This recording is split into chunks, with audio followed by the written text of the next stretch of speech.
All right, Falcons fans, another week of the NFL season in the books, another Falcons win, and you are listening to FinCast. Look at you. Brought to you by Scana Energy, the natural gas partner of the Atlanta Falcons. With me, as always, the Finn and FinCast to my left, number 86, Mr. Brian Finneran. What up? No one behind the glass today. We are Groover-less with our producer, Andrew Groover, being tied up this morning and not able to join us. So, Finn, like the old days, just you and me. And holy shit, what a great game on Monday night. The Falcons winning definitively over the Bills. Yeah, it could have been a lot worse. It could have been 28-7 at halftime. Yeah. Drake London has a nice catch and run with like 6-7 seconds on the clock. And you thought he scored, but his toe just clicked the white on the out of bounds, and time had run out. But just an awesome game. Do you begrudge him for doing that as opposed to... You know what? It's funny. I was at the game, and I said to myself, there's no freaking way you can go out of bounds there. You got to dive, do something. But the more you look at it, it just, his toe clipped it. He got hit in the legs and just couldn't keep his balance. He's usually really good with that stuff, finding the end zone and sneaking it out, but did not happen on that play. But they played great, 21-7 at halftime, and then just to beat them up, grind it out second half. He only scored one field goal. He had opportunities at times, but that's all you needed. We had a blocked field goal. That's exactly right. Thank you, which I think he was going to miss anyway.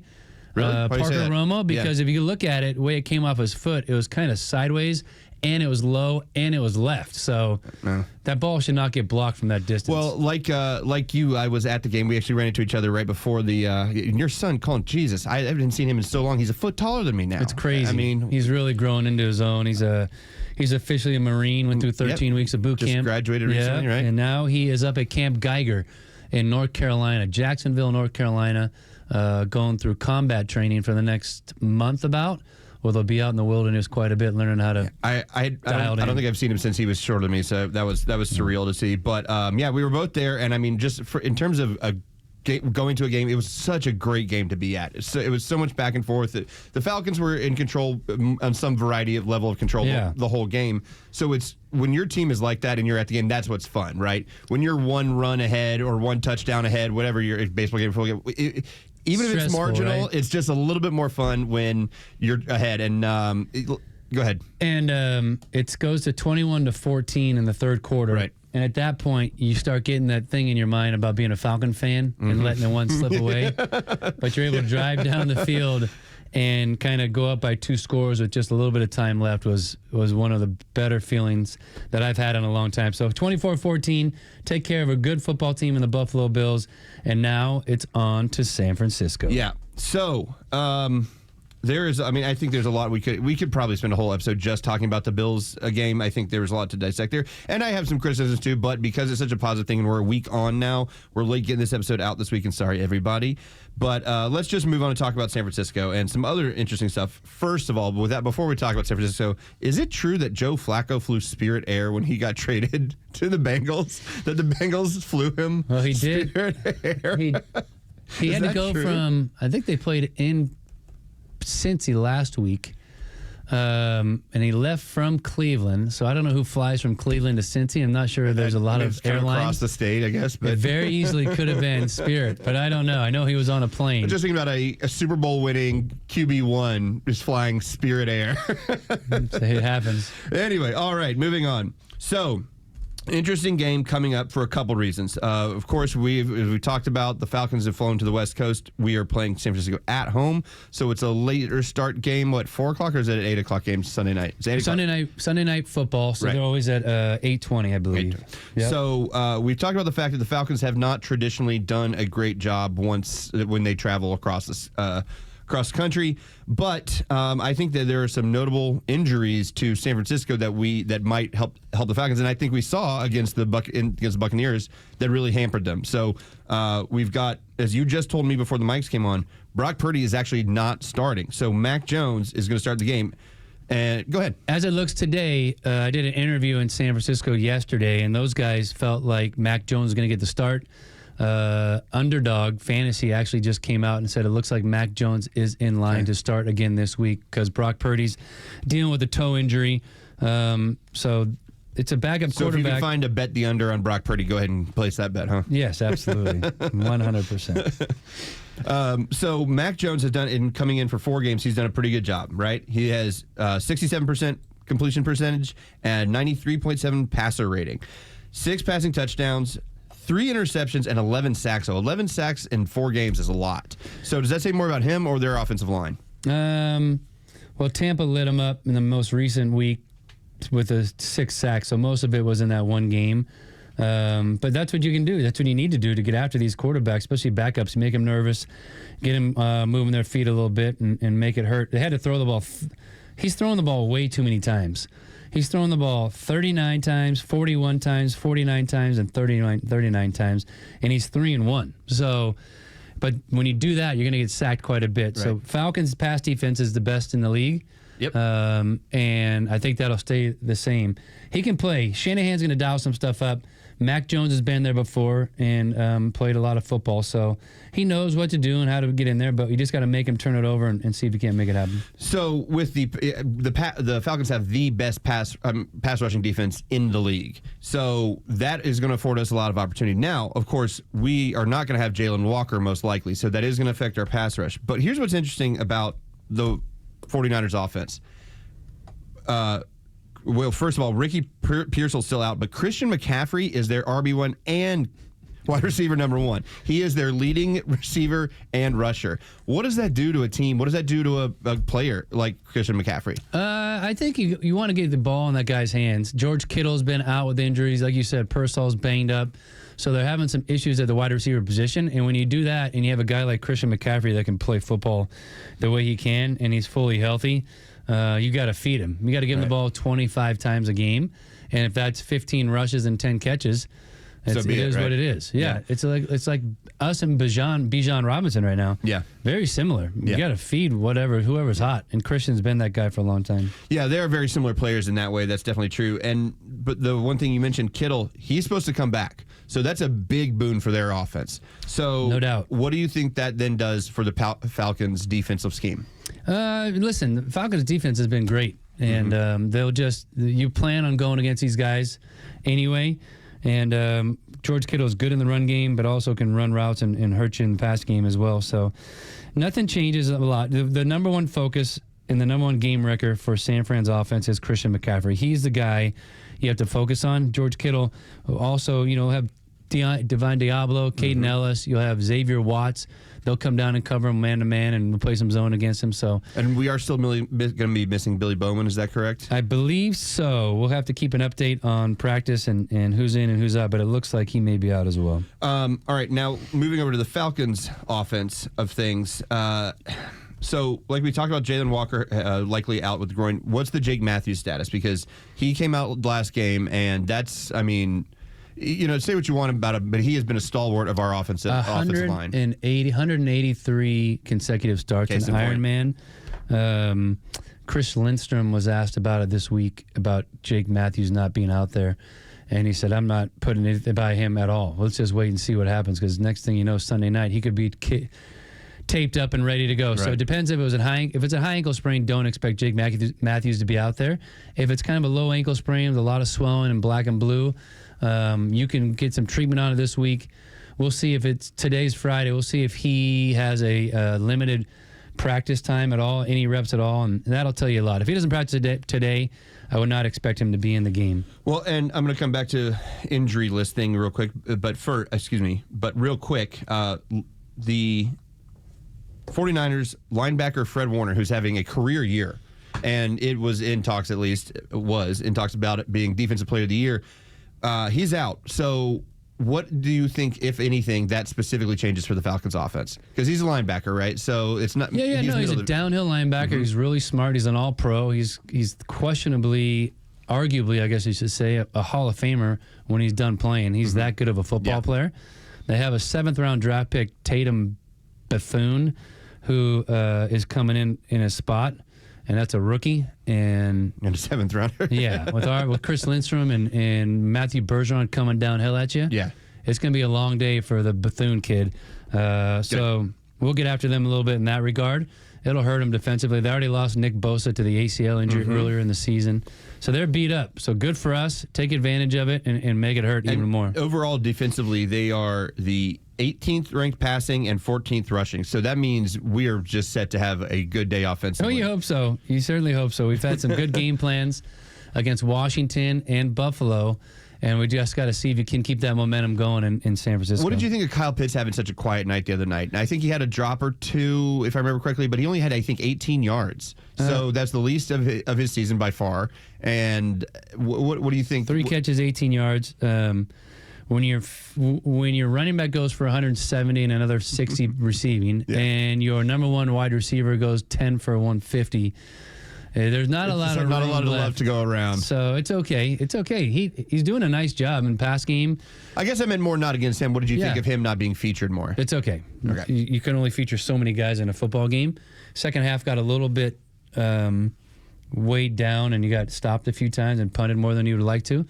So it's fine. Maybe this is his week to go crazy. You take your time and you take your lumps and be patient, and he'll be back at it. I will actually come to that at the very end, what you said about maybe this week thing. So a little foreshadowing there. But let's talk about going back to the injury list thing. Ray McCloud and this drama. Tell me what the story is there. All right. So Ray McCloud was a healthy scratch on Monday night against the Bills. Well, now what does that term mean?